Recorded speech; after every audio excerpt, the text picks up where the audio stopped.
Good day everyone. So for today, let me teach you on how to solve the problem on GCash. So what happened is every time I open the GCash, this is what happened.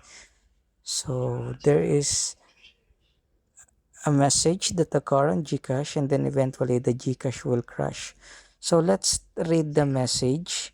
So based on the message, hello, our system detected that the device you are using has settings that are not secure. Para magamit, pumunta sa settings at i-turn off pareho ang developer option at unknown source settings. So learn more by going to help.gcash.com and search for device security. So let's try to go to setting first like what they instruct. So settings and then let's go now to the users and accounts if ano let's go to system and updates rather. So on system and updates, just simply go to developer option.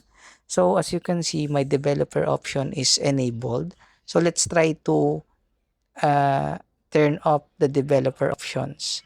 So I already turned off the developer options. And now let's go back to GCash if we may now open the GCash app. So click it. So let's check if we can now open the GCash.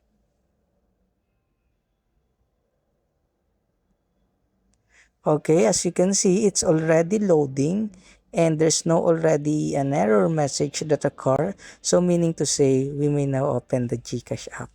So that's it for today's video and don't forget to subscribe in our YouTube channel.